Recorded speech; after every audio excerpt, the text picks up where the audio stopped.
Hello प्यारे साथियों, welcome back. कैसे हैं आप सभी? आई होप कि बहुत अच्छे होंगे। साथियों, उत्तर प्रदेश में 60,244 पद के बाद उत्तर प्रदेश के माननीय मुख्यमंत्री महोदय योगी आदित्यनाथ जी के द्वारा एक और भर्ती की अनाउंसमेंट कर दी गई है ना। उन्होंने कहा है कि उत्तर प्रदेश पुलिस भर्ती में 2017 से अब तक 1,56,000 विभिन्न पदों पर हम भर्ती संपन्न कर चुके हैं और मुझे बताते हुए प्रसन्नता है कि इस समय 60,200 पुलिस कार्मिकों की भर्ती हो रही है, जो अगले एक महीने के अंदर ट्रेनिंग के लिए जिनको प्रस्थान करना है और इसके उपरांत ये भी पुलिस फोर्स का हिस्सा बनेंगे। इसके अलावा 30,000 अन्य नई भर्ती। अब जब आपको ये पता चल ही गया है कि आपके लिए 30,000 से अधिक पदों पर फिर भर्ती आने वाली है, तो इसके बारे में समझ लीजिए। क्या इसमें क्वालिफिकेशन मांगी जा रही है? क्या इसमें आयु मांगी जाएगी? क्या इसका सिलेक्शन प्रोसेस रहने वाला है? तो चलिए शुरू करते हैं आज की इस वीडियो को। तो साथियों, अब जब आपको ये मालूम हो ही चुका है कि उत्तर प्रदेश में 30,000 से अधिक पुलिस की भर्ती होने वाली है। अब ये भर्ती ये तो कंफर्म नहीं है कि 30,000 पद सिपाही के ही होंगे, है ना, या फिर इनके साथ में सब इंस्पेक्टर के पद भी आएंगे या फिर किसी अन्य के पद भी आएंगे ना। लेकिन ये कंफर्म हो चुका है कि 30,000 पद आपको बहुत ही जल्दी आने वाले 2 से 3 महीने में आपको देखने के लिए मिल जाएंगे ना। अब ये जो फॉर्म आएंगे उत्तर प्रदेश पुलिस के होंगे, लेकिन इनको आप भारत के किसी भी राज्य से हो इस फॉर्म को सबमिट कर सकते हो। ऐसा नहीं है कि उत्तर प्रदेश पुलिस के हैं तो उत्तर प्रदेश के ही हमारे भाई या फिर बहन इस फॉर्म को सबमिट कर सकता है, नहीं।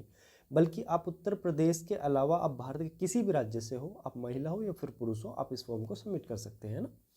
अब जब आपको ये मालूम पड़ चुका है कि हमारी भर्ती आने वाली है, तो इसके बारे में जान लेते हैं। क्या इसमें क्वालिफिकेशन मांगी जा रही है? क्या आयु रहने वाली है? उत्तर प्रदेश के निवासियों के लिए क्या आयु रहने वाली है और अदर स्टेट के लिए इसमें क्या आयु रहने वाली है? क्या अदर स्टेट को छूट मिलेगी? और यूपी में ओबीसी एससी एंड एसटी की इसमें क्या आयु में छूट में इसमें दिया जाएगा? इसके अलावा क्या फिजिकल है, क्या इसमें सिलेबस है, हर एक चीज़ के बारे में इस वीडियो में हम अच्छे से समझ लेंगे ना, ताकि आने वाले समय में आपको किसी परेशानी का सामना करना ना पड़े और आप अच्छे से तैयारी कर अपना सिलेक्शन ले सकें ना। लोकी 24 आपका चैनल है, सब्सक्राइब ज़रूर कर लें, क्योंकि बेहतरीन से बेहतरीन अपडेट लेटेस्ट भर्ती की या फिर अपकमिंग भर्ती की मैं इसी चैनल के माध्यम से आप तक पहुंचाता रहता हूँ ना। तो चलिए साथियों, जैसा कि आपको ये मालूम है कि UP police constable new vacancy जो आ रही है 2025 में आने वाले 2 से 3 महीने में, उसके बारे में बात करेंगे। टोटल पद जो इसमें होने वाले हैं 30,000 से अधिक इसमें होने वाले हैं ना। वहीं भूमिका पुलिस कांस्टेबल की हम बात करेंगे, है ना। अगर मैं पात्रता की मैं बात करता हूँ, यानी कि इसमें क्या पात्रता रहने वाली है, तो आपके पास 10+2 यानी कि 12वीं पास आपके पास होनी चाहिए। साथ ही साथ अगर मैं आयु की बात करता हूं तो जनरल कैटेगरी के लिए आयु इसमें मांगी गई है 18 वर्ष से लेकर 25 वर्ष, है ना। यानी कि आपने 18 वर्ष पूरी कर ली हो और 25 वर्ष से आप अधिक के ना हो, है ना। और जो आयु की गणना होगी वो नोटिफिकेशन आ जाएगा, उसी के आधार पर पता चलेगा ना। साथ ही साथ जो आरक्षित श्रेणियों के लिए जो आयु होती है, यानी कि रिजर्वेशन जो कैटेगरीज होती हैं, जैसे ओबीसी है, एससी है या फिर एसटी है, या फिर कुछ एक्समेंस होते हैं उनके लिए, है ना, उनके लिए जो आयु में छूट होती है वो अलग से होती है ना। वो आगे हम डिस्कस करेंगे। चयन प्रक्रिया की अगर मैं बात करता हूँ तो सबसे पहले आपका परीक्षा होती है, जो कि सीबीटी यानी कि कंप्यूटर बेस्ड एग्जामिनेशन, यानी कि ऑनलाइन आपका पेपर होता है, ठीक है, कंप्यूटर पर। उसके बाद जो ऑनलाइन पेपर जो होगा उसमें जो बच्चे सेलेक्ट हो जाएंगे, जो रिजल्ट पास कर लेंगे, उसके बाद वो जाते हैं कहाँ? दस्तावेज सत्यापन यानी कि आपके डॉक्यूमेंट वेरिफिकेशन में जाते हैं। उसके अलावा शारीरिक मानक परीक्षण यानी कि आपकी शरीर की मापतौल उसमें जाते हैं। जो वहाँ से भी क्लियर हो जाते हैं यानी कि क्वालिफाई कर जाते हैं, वो जाते हैं अगले स्टेज यानी कि शारीरिक दक्षता परीक्षण की ओर, है ना, जहाँ क्या होता है? आपकी रेस होती है ना।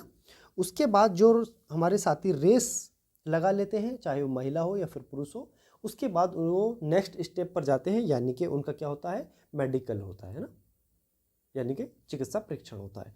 और जो मेडिकल में भी हो जाते हैं, यानी कि मेडिकल पास कर लेते हैं, फाइनल मेरिट के आधार पर उनका सिलेक्शन हो जाता है ना। वहीं अगर मैं परीक्षा पैटर्न की अगर इसमें बात करता हूँ तो इसमें 150 प्रश्न आते हैं और प्रत्येक प्रश्न 2 नंबर का होता है, यानी कि आपके 150 प्रश्न 300 नंबर के होंगे, यानी कि जो आपका पेपर होगा वो 300 नंबर का होगा। इसमें अगर मैं सब्जेक्ट की बात करता हूँ तो सामान्य ज्ञान यानी कि जनरल नॉलेज पूछी जाती है। जनरल नॉलेज में करंट अफेयर शामिल होगा और साथ ही साथ आपकी यूपी के जीके शामिल होगी, है ना। वहीं इसमें हिंदी पूछी जाती है। इसके अलावा संख्यात्मक योग्यता और मानसिक योग्यता यानी कि तर्क, या फिर मैं सीधा सीधा बता दूं, हिंदी, मैथ, रीजनिंग और इसके अलावा जीके, आपके ये 4 आपके सब्जेक्ट होते हैं आपके एग्जाम में, है ना। पाठ्यक्रम की अगर मैं बात करता हूँ, वही सामान्य ज्ञान, सामान्य हिंदी, और ये मैं आपको बता चुका हूँ, ठीक है। तो ये आई होप कि यहाँ तक आपको समझ आया होगा, लेकिन इससे आगे बहुत कुछ है इस वीडियो में जो अभी हम आगे जानने वाले हैं। वही साथियों, अगर इसमें मैं वेतन भत्ते की बात करता हूँ, यानी कि आपको क्या पेमेंट मिलने वाली है, सैलरी आपकी क्या होने वाली है, तो यूपी पुलिस कांस्टेबल का वेतन पैकेज काफ़ी आकर्षक है, खासकर जब इसे 7वें वेतन आयोग के साथ जोड़ा जाता है ना। वेतन और भत्तों पर एक विस्तृत नज़र हम डाल सकते हैं। 7वां वेतन चल रहा है और 8वां आपका 2026 से स्टार्ट हो जाएगा, है ना। यानी कि उसमें भी आपको बहुत अच्छी सैलरी मिलने वाली है, याद रखेंगे इस चीज़ को। अब देखिए, आपका जो मूल वेतन है यूपी कांस्टेबल का 21,700 रुपये प्रति माह है, ये मूल हो जाता है आपका, यानी कि बेसिक वेतन है ना। इसके अलावा बेसिक पर जो डीए लगता है, आपके एचआरए लगता है, अदर अनाउंस जो भी लगते हैं, भत्ते लगते हैं, उस पर अलग सैलरी आपकी बनती है ना। ग्रेड पे की अगर मैं इसमें बात करता हूँ, 5200 रुपये से 20,200 रुपये तक इसमें बनता है वेतन पट्टा। ग्रेड पे आपका होता है इसमें 2,000 रुपये, है ना। अगर सकल मासिक वेतन की मैं बात करता हूँ तो 35,000 से लेकर 45,000 रुपये के बीच में आपका इसमें वेतन बन जाता है ना। अगर वार्षिक सकल वेतन की बात करता हूँ, 4,30,000 से लेकर 4,90,000 रुपये तक इसमें वार्षिक में यानी कि सालाना आपकी बन जाती है ना। भत्ते की अगर मैं बात करता हूँ, इसमें जो आपका जो बेसिक आपकी सैलरी होती है उसमें आपका महंगाई भत्ता जुड़ता है। बेसिक जो आपका पे होता है उसके अलावा महंगाई भत्ता, जिसको हम डीए कहते हैं, है ना। इसके अलावा मकान का जो किराया होता है, एचआरए, वो जुड़ता है। चिकित्सा भत्ता होता है, यात्रा भत्ता होता है, और इसके अलावा बहुत सारे भत्ते होते हैं। उनको जुड़ने के बाद आपकी जो वेतन जो बनेगी पहली लगभग 35,000 के आसपास का रहने वाली है, ठीक है। अब जो मूल वेतन है आपका 21,700 रुपये प्रति माह शुरू होता है, जिससे 52,500 रुपये से 20,200 रुपये का पे बैंड और 2,000 रुपये का ग्रेड पे इसमें होता है, याद रखेंगे ना। महंगाई भत्ता डीए, जो कि वर्तमान में केंद्र सरकार की तरफ से 53% आपको मिल रहा है ना। किसका? 53%, याद रखेंगे इस चीज़ को, ठीक है। वहीं इस चीज़ को आप अच्छे से समझ लीजिए कि आपका जो वेतन है 35,000 से 45,000 के बीच में आपको बनेगा। अब जैसा कि आपको मालूम है कि इस भर्ती के फॉर्म को, इस वैकेंसी को आप भारत के किसी भी राज्य से हो, है ना, तो आप इसको सबमिट कर सकते हो। अभी राष्ट्रीयता की बात करते हो, देखिए अगर आप भारत के हो तो जाहिर सी बात है आपके पास भारत की नागरिकता होगी, है ना। अभ्यर्थी को निम्न होना चाहिए, यानी कि सबसे पहली चीज़ कि भारत का नागरिक हो वो, है ना। या फिर इसके अलावा अगर वो तिब्बती शरणार्थी है तो 1/1/1962 से पहले भारत में प्रवास कर गए थे, या भारतीय मूल के व्यक्ति जो भारत में स्थायी रूप से बसने के इरादे से Pakistan, Sri Lanka, Myanmar, Kenya, Uganda या तंजानिया जैसे देशों से आए हैं, है ना। उनके पास स्थायी रूप से उन्होंने क्या कर लिया है कि नागरिकता ले ली है, तो जाहिर सी बात है वो फॉर्म सबमिट कर सकते हैं। ये हुई यहाँ की नेशनलिटी यानी कि राष्ट्रीयता के बारे में, ठीक। अब शैक्षणिक योग्यता के बारे में हम बात कर लेते हैं। शैक्षणिक योग्यता यानी कि आपकी क्वालिफिकेशन क्या इसमें मांगी जा रही है, तो इसमें आपसे 10+2 यानी कि इंटरमीडिएट परीक्षा आपने पास की हो, या फिर इसके बराबर कोई भी परीक्षा आपने पास की हो, तो आप इस फॉर्म को सबमिट कर सकते हैं, ठीक है। वहीं अगर मैं आयु सीमा की अगर इसमें मैं बात करता हूँ, अगर आप सामान्य कैटेगरी से हैं यानी कि जनरल कैटेगरी से हैं, अगर आप पुरुष हैं तो आपकी आयु 18 वर्ष से लेकर 25 वर्ष आयु इसमें मांगी जा रही है। वहीं अगर आप जनरल कैटेगरी से महिला है तो 18 वर्ष से लेकर 28 वर्ष इसमें आयु दी गई है ना।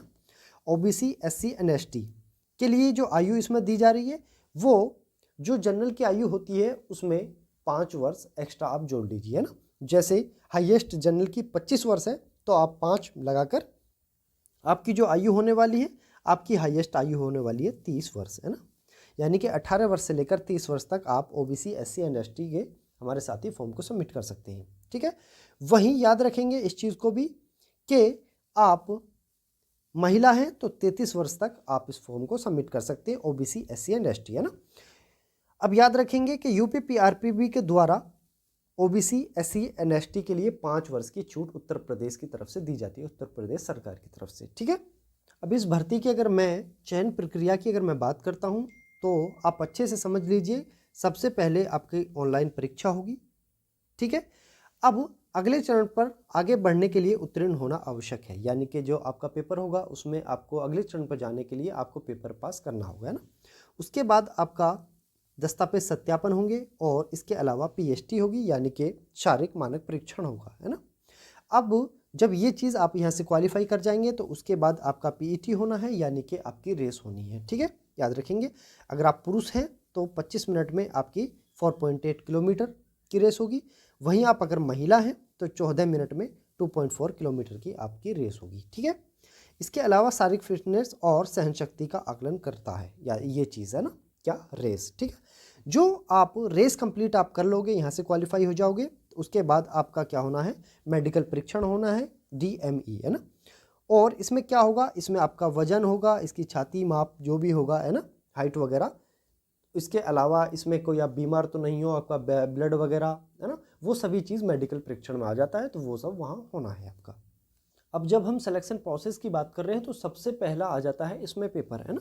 कांस्टेबल परीक्षा पैटर्न की अगर हम बात कर लें तो आप याद रखोगे कि इसमें 4 प्रमुख खंड इसमें होने वाले हैं लिखित परीक्षा में, है ना। वो कौन कौन से, उस पर भी हम नज़र डाल लेते हैं। देखिए, परीक्षा का अवलोकन अगर हम करते हैं तो कुल प्रश्न पूछे जाते हैं इसमें 150, है ना।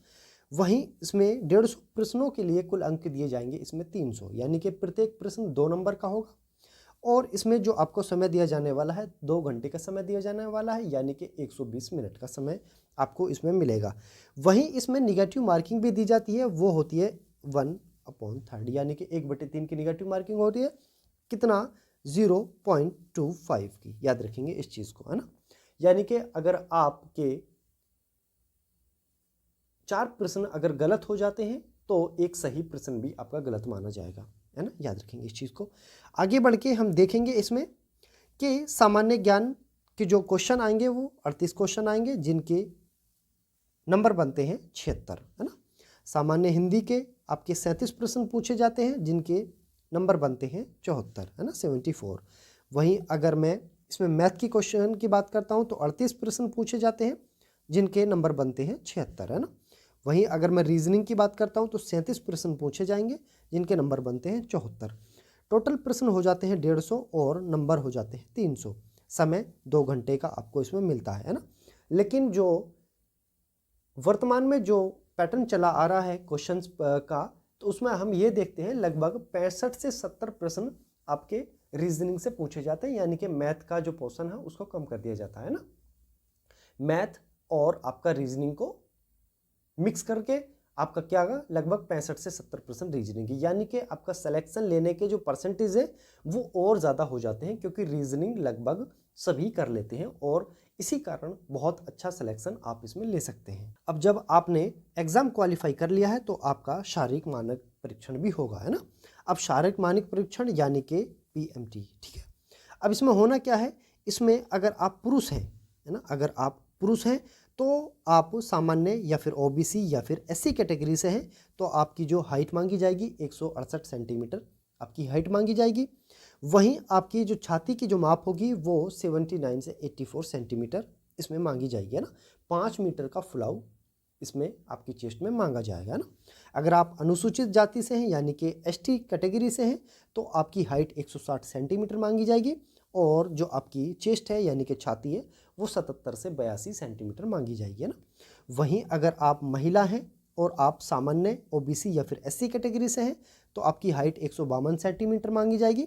चेस्ट महिलाओं की नहीं मापी जाती है, लेकिन वजन मापा जाता है, तो वजन 40 किलो मांगा जाएगा, है ना। वहीं अगर आप अनुसूचित जनजाति से हैं, है ना, तो याद रखेंगे महिला ST है, अगर आप 147 सेंटीमीटर आपकी हाइट मांगी जाएगी। वजन जो मांगा जाता है वो 40 किलो मांगा जाता है। चेस्ट महिलाओं की नहीं मापी जाती है ना, इस चीज़ को याद रखेंगे। इसके अलावा जब आप इन सभी से निकलकर आगे पहुंचोगे अगले स्टेप पे, यानी कि आपकी PET होगी, इसमें आपको रेस लगानी होगी, और रेस में कोई कैटेगरी नहीं होती, याद रखेंगे, रेस सभी के लिए समान होगी, है ना, लेकिन पुरुष और महिलाओं के लिए अलग अलग होगी। तो पहले पुरुष की बात करते हैं। पुरुष हैं आप चाहे किसी भी कैटेगरी से हैं, सभी को समान रेस लगानी होगी और समय भी समान दिया जाएगा।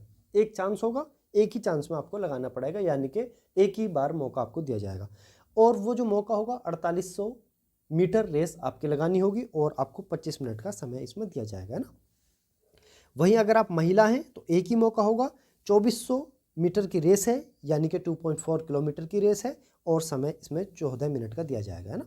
जो यहाँ रेस को कंप्लीट कर लेंगे वो कहाँ जाएंगे, वो अगले स्टेप पर जाएंगे। तो दोस्तों, रेस कंप्लीट करने के बाद जो अगला हमारा स्टेप आ जाता है वो आ जाता है चिकित्सीय परीक्षण। यानी कि यहाँ तक पहुँचने के लिए बच्चों को बहुत सारे परेशानी को सामना करना पड़ता है और फाइनली इस स्टेज पर आने के बाद बच्चे बहुत ज़्यादा खुश हो जाते हैं कि फाइनली हम मेडिकल तक आ पहुँचे, है ना। यानी कि मेडिकल तक पहुँचना एक ऐसी चीज़ समझ लीजिए आप कंपटीशन की लाइन में कि लगभग आपका सिलेक्शन हो चुका है ना। अब मेडिकल जो परीक्षण होगा इसमें आपकी क्या होना है, याद रखेंगे, इसका विवरण हम जान लेते हैं। ऊंचाई और वजन की माप होगी, छाती की माप होगी, दृष्टि परीक्षण होगा, श्रवण परीक्षण होगा, दंत परीक्षण होगा, चिकित्सा परीक्षण होगा, है ना। यानी कि आपके अंदर कोई बीमारी तो नहीं है, ठीक है। वही चिकित्सा परीक्षा की समीक्षा करें, है ना, याद रखेंगे इस चीज़ को। अब प्रयासों की संख्या की अगर मैं बात कर लेता हूँ, प्रयासों की संख्या उत्तर प्रदेश के अंदर, है ना, आपको कोई लिमिट नहीं है, बशर्ते आपके पास वो सभी योग्यताएं आपके पास होनी चाहिए जो नोटिफिकेशन आपसे डिमांड करता है। जैसे जो आयु दी गई है वो आयु आपके पास होनी चाहिए, कम ना हो अधिक ना हो, है ना। जो क्वालिफिकेशन मांगी गई है वो क्वालिफिकेशन आपके पास होनी चाहिए, है ना। इसके अलावा ऐसी कोई चीज़ नहीं है, ये इसमें कोई लिमिट नहीं है कि आप एक बार भर्ती देख सकते हो, 2 बार देख सकते हो या 4 बार देख सकते हो। आपका जितना मन हो आप उतनी बार फॉर्म डाल सकते हो जब भर्ती आएगी, है ना। बशर्ते आपके पास वो सभी कंडीशंस आप पर अप्लाई करते हो, उस पर आप जवाब दे सकते हैं ना। और साथ ही साथ अगर मैं डॉक्यूमेंट वेरिफिकेशन की अगर मैं बात करता हूं तो साथियों, डॉक्यूमेंट वेरिफिकेशन में आपके डॉक्यूमेंट चेक होंगे 10वीं की मार्कशीट, 12वीं की मार्कशीट, है ना। अगर डेट ऑफ बर्थ की बात करता हूं तो 10वीं की मार्कशीट से आपकी डेट ऑफ बर्थ यानी कि जन्म तिथि की जांच होगी, है ना। आधार कार्ड आपका पूछा जाएगा। अगर आप इस भर्ती में रिजर्वेशन चाहते हैं यानी कि कोटा चाहते हैं, या फिर मैं सीधा सीधा कहूँ किसी भी प्रकार की अगर छूट चाहते हैं, तो जो आपकी छूट मिलेगी वो आपकी छूट मिलेगी कैटेगरी पर, है ना। कैटेगरी पर डिपेंड करती है। कैटेगरी कौन सी, जैसे ईडब्ल्यूएस है ना। अब जनरल कैटेगरी के वो बच्चे जो ईडब्ल्यूएस बनवाए हुए हैं उनके लिए, है ना, या फिर ओबीसी कैटेगरी, एससी या फिर एसटी, है ना। अगर आपके पास इनके सर्टिफिकेट हैं तभी आप इसका फ़ायदा उठा सकते हैं ना। साथ ही साथ जैसे आपके पास जाति प्रमाण पत्र होना चाहिए यानी कि कास्ट सर्टिफिकेट होना चाहिए, तभी आपको पता चलेगा कि आप ओबीसी से हैं, एससी से, एसटी से, या फिर आप ईडब्ल्यूएस, है ना। इसके अलावा आपके पास निवास प्रमाण पत्र यानी कि आपका डोमिसाइल होना चाहिए, आधार कार्ड होना चाहिए, आपका पैन कार्ड होना चाहिए, है ना। और याद रखेंगे जो भी आपके पास आईडीज़ हों या फिर आपके जो भी डॉक्यूमेंट्स हों, सभी में आपका नेम, आपका डेट ऑफ बर्थ, आपका एड्रेस, वो सभी एक जैसा हो, यानी कि उसमें कहीं कोई मिस्टेक ना हो, कहीं नेम स्पेलिंग नहीं हो, स्पेलिंग गलत ना हो, कहीं एड्रेस में स्पेलिंग गलत ना हो, यानी कि हर एक चीज़ अच्छे से उसमें दी गई हो, है ना। तो साथियों, आई होप कि आपने इस वीडियो को पूरा देखा होगा और अच्छे से समझा होगा। एक एक पॉइंट को मैंने इस वीडियो में अच्छे से आपको समझाने की कोशिश की है और आई होप कि आपको समझ भी आया होगा। अन्य कोई डाउट है तो आप कमेंट बॉक्स में मुझे कमेंट कर सकते हैं और उसका मैं आपको जवाब जरूर दूंगा, है ना। साथियों, Nokia24 आपका चैनल है, सब्सक्राइब नहीं किया है तो जल्दी सब्सक्राइब कर लीजिए, क्योंकि इसी चैनल के माध्यम से कोई भी भर्ती आने वाली है या फिर कोई भी भर्ती प्रोसेस में चल रही है, उसी से रिलेटेड कोई भी अपडेट है, इसी चैनल के माध्यम से मैं आप तक पहुंचाता रहता हूँ। 30,000 पद आपके इसमें योगी आदित्यनाथ जी के द्वारा बता दिए गए हैं और बहुत ही जल्दी आपको इसके फॉर्म भी देखने के लिए मिल जाएंगे ना।